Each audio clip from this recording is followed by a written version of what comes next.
Hi, I'm Esther. And I'm Sean. I write about AI news here at Tech Target in Massachusetts. And I edit Esther's stories. We're here to talk with tech experts about everything AI and ChatGPT. Don't forget Google Gemini.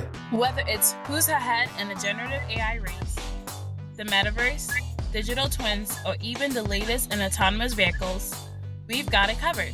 Right, Sean? Yep, we've got it covered. Welcome to another Targeting AI podcast. Today we are speaking to GitHub researcher Irini Kalliamvakou. Before moving to GitHub 3 years ago, Irini was a design researcher at Microsoft. Before then, she was a user researcher at the University of Victoria, British Columbia. Last month, GitHub released a report about the impact on productivity and collaboration on developer experience. Irini helped develop not only that report, but also thoughts on how developers feel about using AI for their daily workflow. So thank you so much for joining us today, Irini. Thank you very much for having me. This is great. I would like if you can start by discussing your research on AI and the developer. How did it come about? What were some of your key findings about ways the developer welcomed AI tools or did not welcome? That's a big question. So I'm going to take a few moments just to do it justice. First of all, I'll say that it's very important for us at GitHub to kind of know developers' sentiment, their motivation, their needs with regards to tools, right? We build tools to help developers. It's very, very important for us to know where they stand and how they use tools. And not only just developer tools in general, now with AI even more so. It's research and knowledge that informs how we think, how we design solutions, how we design products, and so on. So in that spirit, we have done a lot of research on how developers use AI tools, and we're in our second years of doing that, right? So specifically, we're focusing on how developers are using the GitHub AI product, GitHub Copilot. And so in what we've seen is that in the last couple of years that we've been doing research on it, it has been and still is a very kind of transformational technology. So, for example, I led the original productivity research on GitHub Copilot. That was we released it about a year and a half ago. And we found there how Copilot helps developers. So it benefits them in terms of helping them complete tasks faster. You may have seen kind of like the key metric, the 55% faster task completion with Copilot. So that all came in that first wave of research, but also how Copilot helps developers stay in the flow, feel more fulfilled with their jobs, conserve mental energy. There were a lot of things. And that was a snapshot about a year and a half ago, as I said. And our most recent research that we're going to talk more about today focuses on kind of what happens after that first snapshot. In the year and a half that has gone by, AI capabilities have grown. There are more AI tools out there. Developers have gotten used to them. They've been exposed to them more. And what we're finding with this new research is that not only can AI tools do more for developers, they can help them with like whole tasks and more complex tasks and be more autonomous. We also find that developers want AI tools to help them more in more complex tasks. And there's a little bit of nuance there. So depending on how much you want to talk about it, we can start breaking it down. But we're finding that first of all, the mindset of developers has shifted. AI tools so far have been seen like as an efficiency tool, kind of second pair of hands. You have work that you didn't want to be doing that much, was boilerplate, repetitive, and so on as a developer, and kind of as a second pair of hands helps you get through it faster. And now we're seeing that it's more developers looking at AI as more of a second brain, kind of like augmenting their thinking, helping them lower cognitive burden, helping them tackle a lot of complexity. So there's definitely been a shift in perspective there. And as I said, developers are eager to kind of embrace AI more into their complex tasks, but not for every part, and they're not open to the same degree. And as I said, we can dig into that as much as you need. Okay, that sounds great. But on the other side, just a little bit of skepticism with your own research, right? So you interviewed 25 full-time software engineers, 18 favored AI tools, 7 were more skeptical. Is that just the standard inbred skepticism of the developer mentality? What was the reason for their skepticism, and what was the reasoning for the people who were more positive about AI? Yeah. So first of all, I'll say, if I'm allowed a little bit of pride, I feel very proud that we made a point of talking with developers who kind of self-identify as skeptical, because it's an important part of what the perspective is. I opened with saying it's very important for us to understand the perspective. So the skepticism is part of that. What's the source of the skepticism? Two main reasons that we identified. One was people who were skeptical had tried AI tools to do something with them. They felt the tools are not good enough yet, right? The tools gave them inaccurate answers, they made errors, so they ended up not being as helpful as the developers originally were expecting. And the other reason, which is kind of an extension of that first part of skepticism, was that they ended up having kind of an ideological objection, right? So what they were saying was AI tools at the moment, they cannot be trusted, they cannot give ground truths. So they cannot be trusted to be considered like accurate or infallible. So we shouldn't be using them kind of as oracles that we always assume they're right or they're never wrong. And that's important. Kind of, I think we all hypothesize that that's part of the skepticism, but it's important because it reinforces for us that it's very important to keep in mind as we design tools, but also how we talk about them, how critical it is to always keep humans in the loop, always, right? And so design principles that AI tools need to be transparent, they need to be steerable. These are top of mind things for us as we're building tools, and also as we're assessing how developers are working with these tools.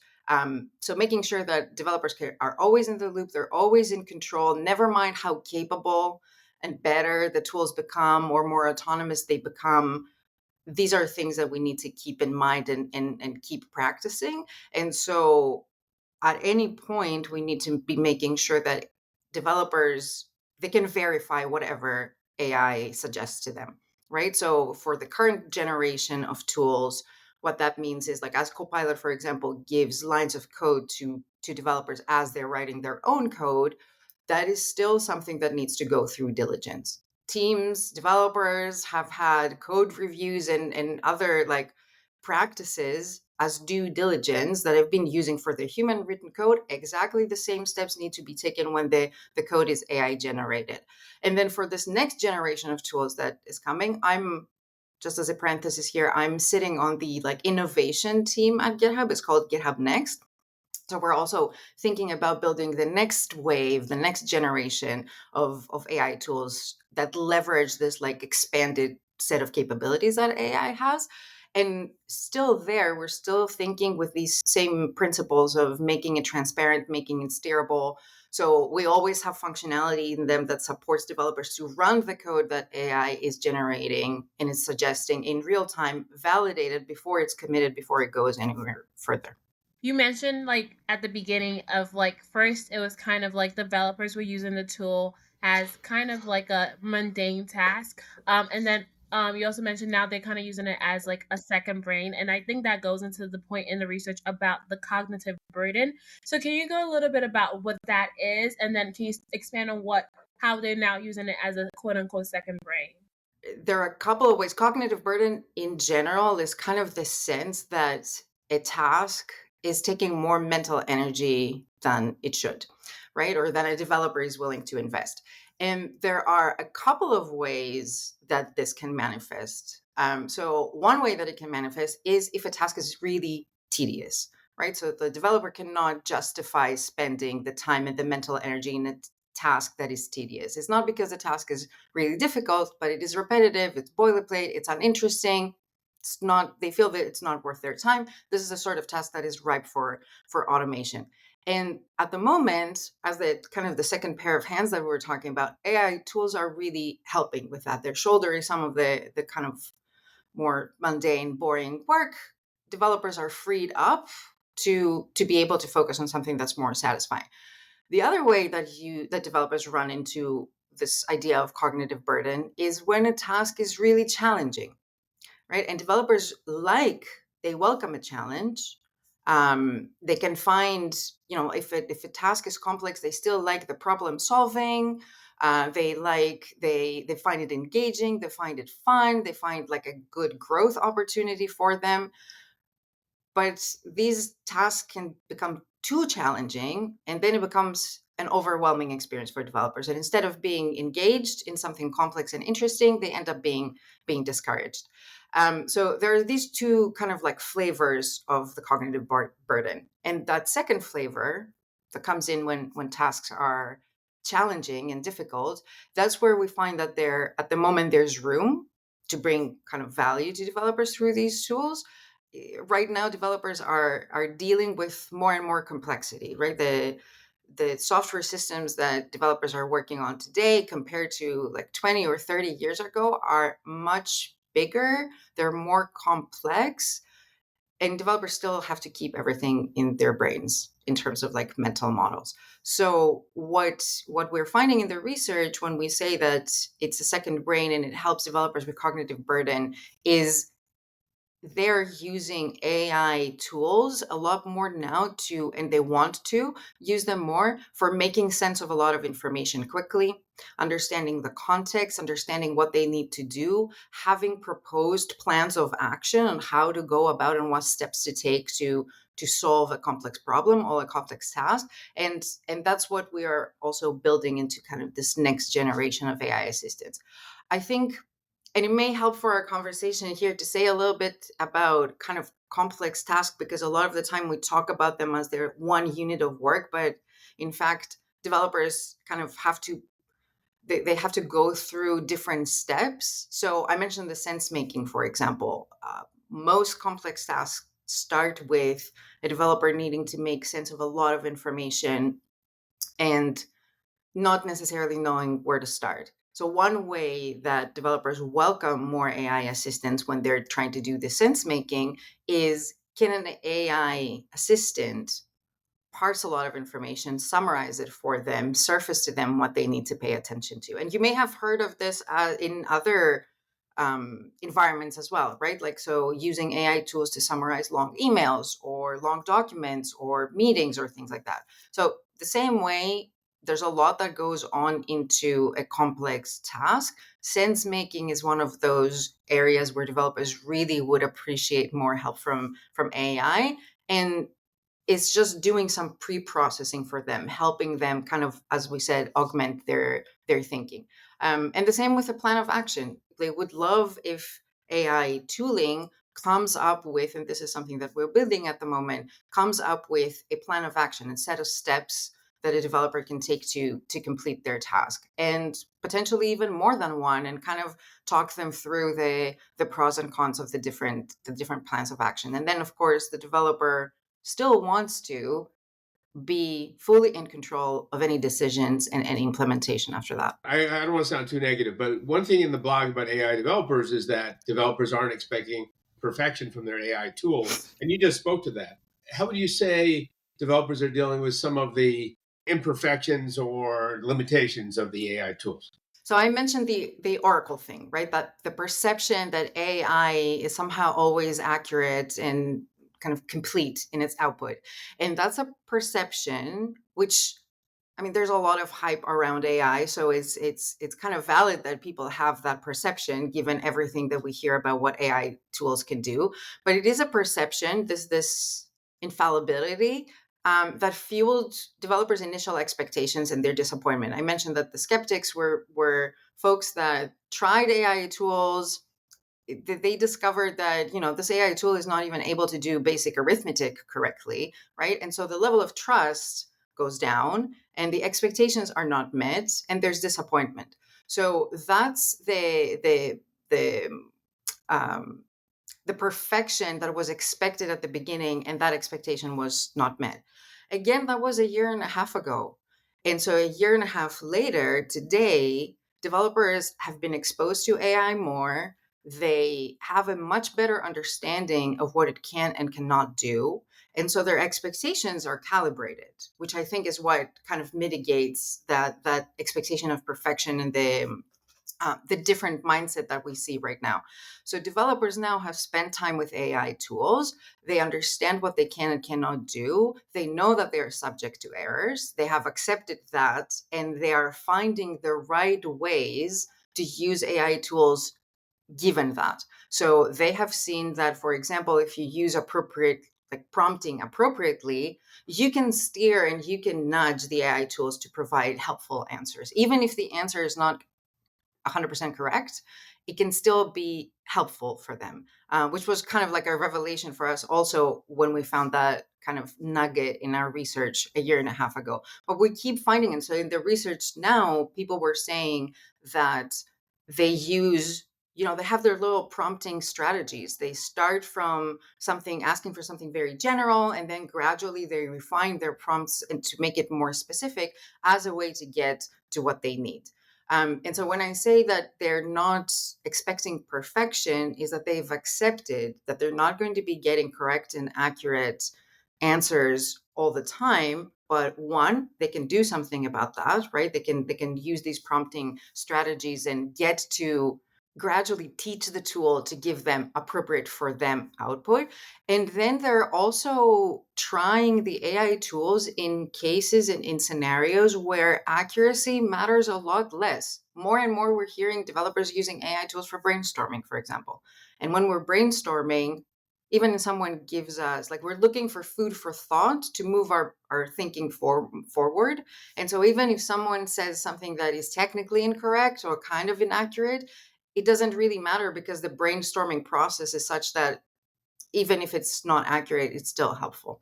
Okay, a quick follow up. I noticed I was really intrigued by you're saying that you start with prompts that are general and go down to more specific, which is just how we do it with text generative AI when we're looking for information or visuals and multimodal or whatever.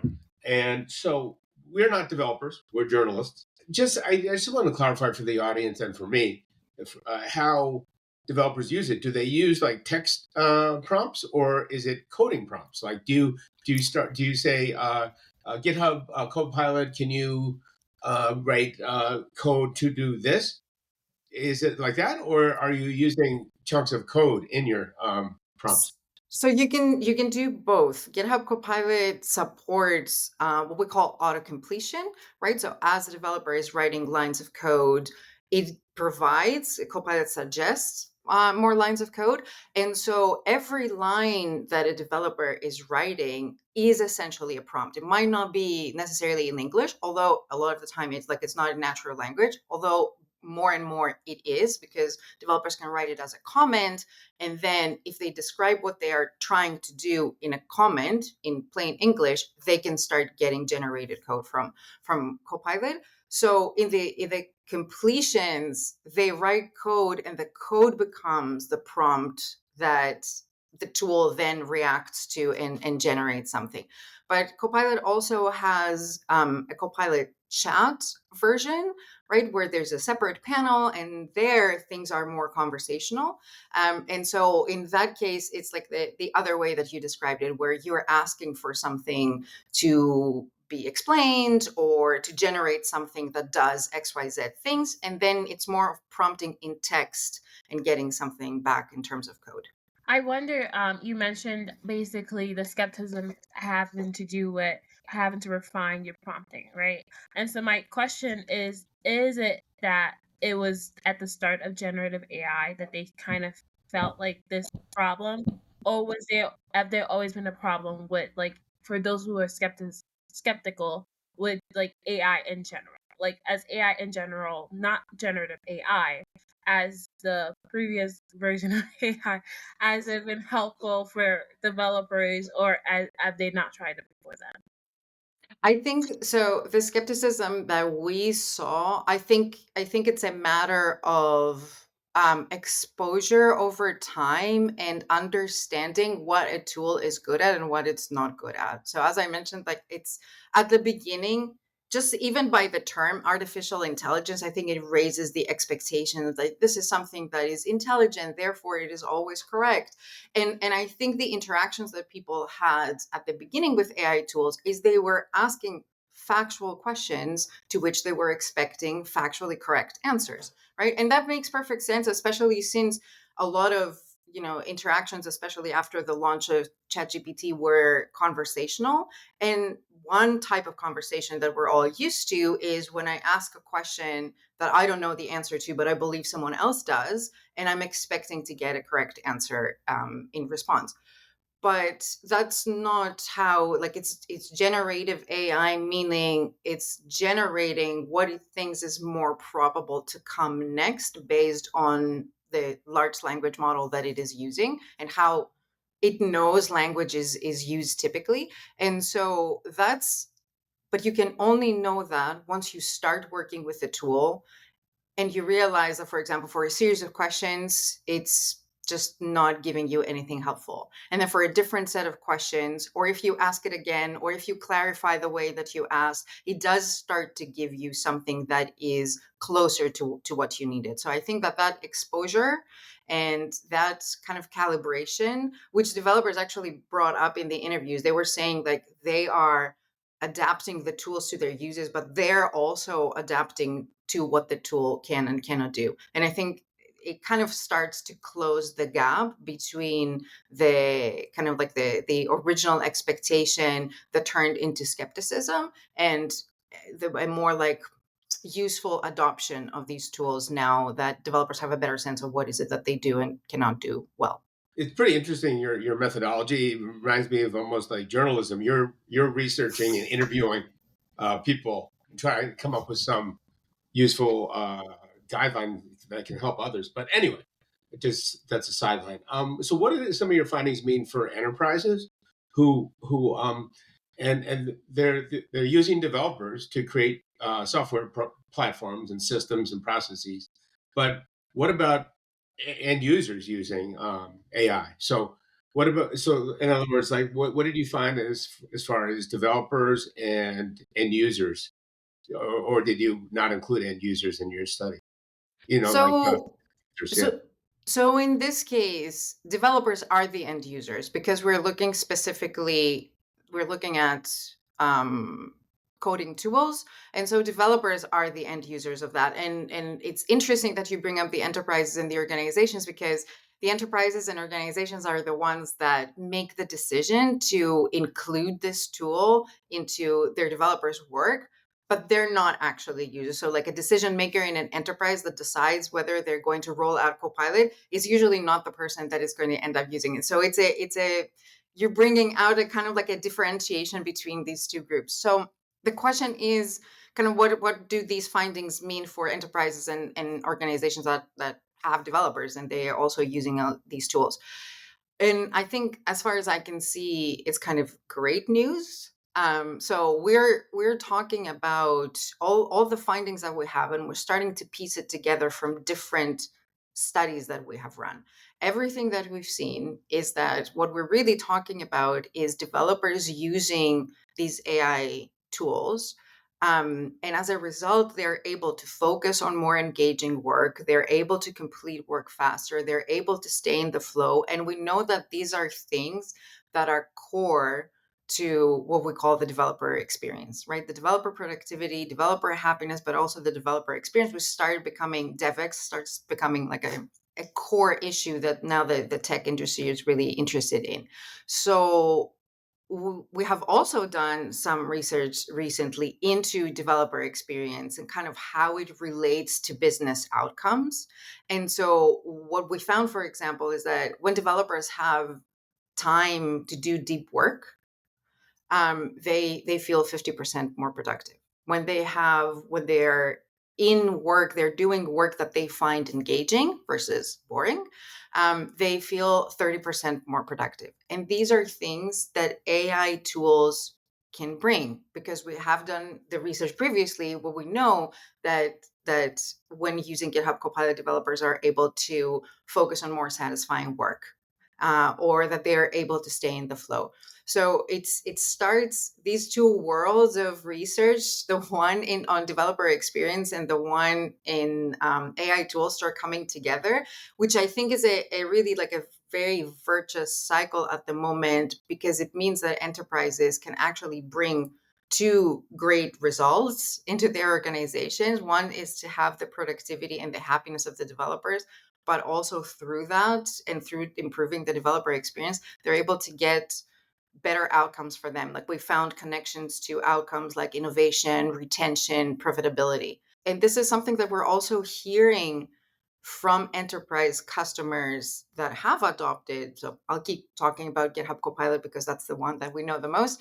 And so large enterprise customers that have adopted Copilot, that they've rolled it out company-wide, and they find things like, for example, their code reviews are completed faster, right? Which shortens the feedback loops, which is really core to developer experience. Their code quality is higher. They have fewer security vulnerabilities. There's a very virtuous set of circumstances that is happening at the moment for enterprises that decide to adopt AI tools. That was actually going to be like my next question about your, I guess, developer experience. How did AI help or not help with good developer experience? But you were also talking about satisfying work. I think that might be the terminology you use. What do developers find satisfying, and what do they tend to like give to the AI, so to speak? That connects to what we were saying earlier about kind of the where the cognitive burden lives, right? So far, a lot of what AI tools are really good at, and like Copilot has been adopted in that way, is boilerplate and repetitive task, and that always looks a little different, depending on the developer, the stack that they're using, the kind of work that they're doing. So like one example that we've heard that is not going to apply to everyone, right? Like Copilot is really good at, like, people use it for to do like database migrations, which are the kind of task that you kind of have to do, but you also, it happens often enough that you have to deal with it. It is repetitive, but it doesn't happen that often that you just like automatically know what to do and you don't have to think about it. So it's kind of a task where you have to stop what you're doing, you have to remember, or you have to go somewhere to look. And so it creates that sort of kind of context switch that is really detrimental to developers. Every time that happens, that's an interruption that takes them out of the flow state. And it's just something that really hurts their productivity and their sense of making progress. And on the other side of things, satisfying work means something that is engaging for developers, even if it is challenging. It's not overwhelmingly so. And it is something where they have to solve a problem. It's not just rote memorization of syntax, or like I just have to type it out the right way. It is something that involves implementing some business logic, for example, right? The idea that there is some problem solving that needs to happen that eventually will turn into code. And that's the kind of like the next wave, I think, of AI tools will need to be able to help with that, all that mental processing the developers need to do to make sense of information, to plan out how to deal with a large complex task. These are the kinds of things that make the work satisfying, but developers are open to getting more help with. I wonder if you can just explain a little bit. You did the research on AI and developers, and then you moved into like developer experience. How did the second research kind of come about? Was there something that you were hearing a little bit? Yes. There was a very practical reason that we did that research, and that's because I mentioned earlier that developer experience has started becoming more a mainstream concern, let's say, for organizations, right? They have heard that developer experience is really important. So they're entertaining conversations of how do I go about improving the developer experience? What even is the developer experience? And so the work that we did was specifically targeted towards helping those conversations move forward, because developer experience is an investment, right? Like an organization to be able to do any, like to launch any improvements will need to take time and energy to understand what the current developer experience is, find ways to improve it, put resources towards that work. And so it is an investment. And as an executive, as a leader, you have to weigh one investment against many others. And that's where usually we saw the conversations around developer experience stop, when executives and leaders would want to know, what can I expect to get back for as a return essentially of this investment that I make in developer experience. And although it's like from a very intuitive sense, everybody would agree that improving the experience of developers makes them happier, focuses them, makes them more productive. Therefore, as an organization, you can expect better outcomes down the line. We didn't have data to back that up, and that's where like the conversations usually stop. So the very practical reason that we did that research was because we wanted to measure and start having kind of real world evidence and data that we can then bring back to engineering leaders and so on when they ask the question of what can I expect to get in return of investing in developer experience. Great. So before I ask my serious question, I have a half serious comment. I'd suggest, based on our own developer experience at TechTarget, that beer and caffeine improve the developer experience as well, like really analog, you know. But anyway, when we talk about AI now, we're also talking about regulation, even if it's just internal governance, guardrails, safety, AI safety, um, accuracy, unbiased algorithms. How do developers? How are they thinking about these issues? And does that go to the trust of the AI tools if Yeah. if there's right governance in place? That's yeah, I think that's a great question, and honestly, it doesn't come up often enough. So let me first say that it's everyone kind of in this equation, right, is committed. That should be our starting point. They are committed to being responsible and ethical. So developers want to do things right. Organizations want to like they care deeply about things like regulation and compliance and so on.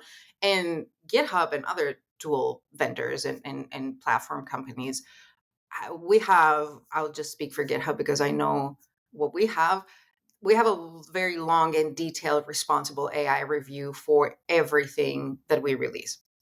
And GitHub also has recently launched a Copilot Trust Center. So it's a place with a lot of information. It complies with all sorts of regulations. And it's kind of, I think that has brought a lot of enterprise customers a lot of peace of mind just by existing and being a central place for anything trust related.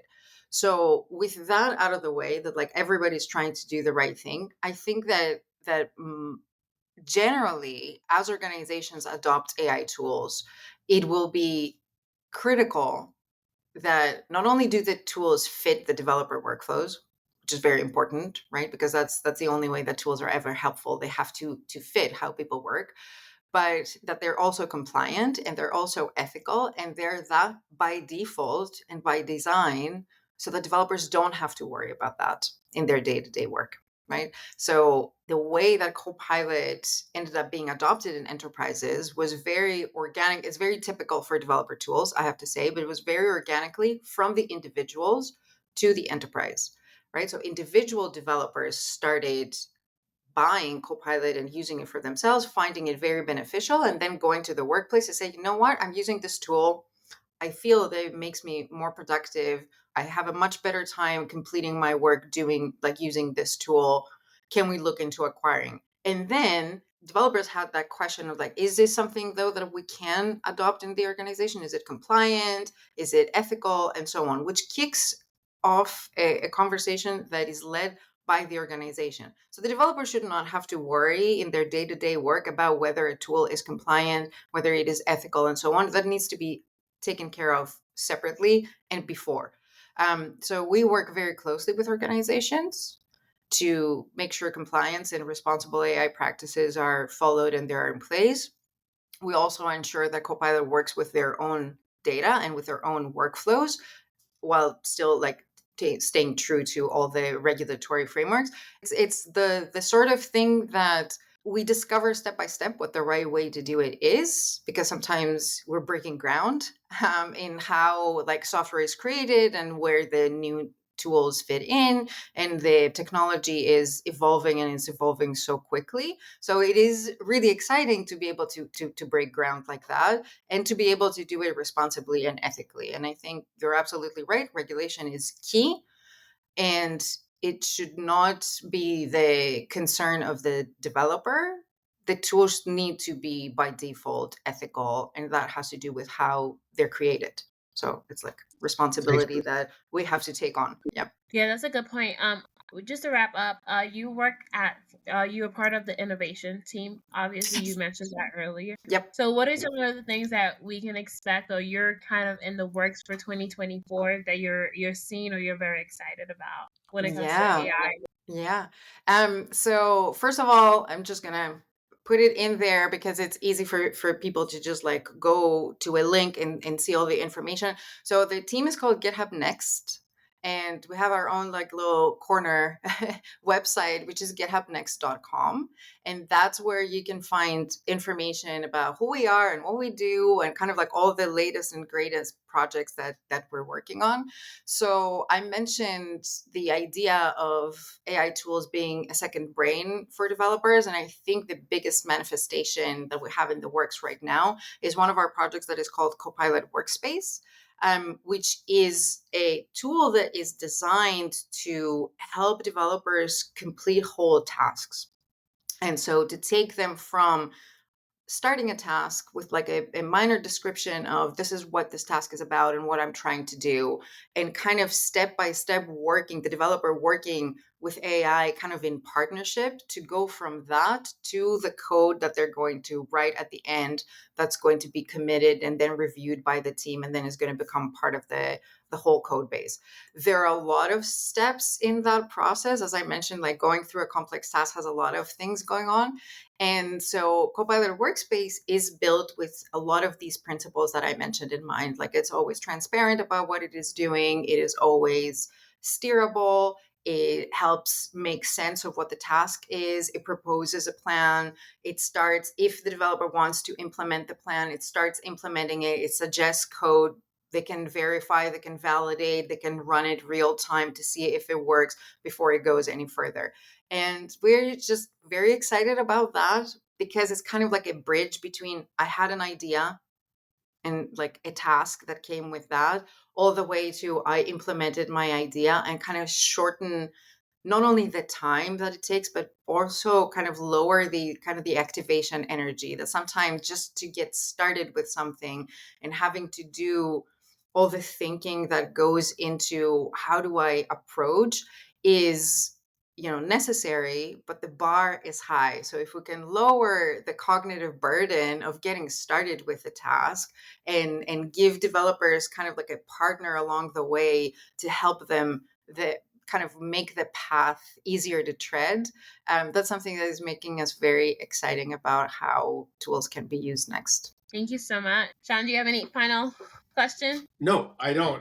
But I just want to thank you so much for joining us, and you do a great job of explaining in human terms what developers do and how AI works with it. So thank you. You mentioned earlier you're not a developer, you're journalists, and I will say I'm also not a developer. I'm a researcher. I've spent a lot of time studying developers and how they work and the tools that they work with and so on. But that's still different than being a developer myself. So yes, I appreciate the comment, and I'm just saying we're the same in that respect. probably Yes. know Python and C++, though. Sorry? You probably know Python, though. Better than me. I took some courses in the past because I needed to pass exams. Again, that's not the same thing. Well, thank you so much. I really appreciate it. And to our listeners, please feel free to connect with Irini on LinkedIn, as well as for this podcast, just leave a review or leave a rating for us. We will appreciate it. And we will see you next time on Targeting AI. Thank you. Thank you so much.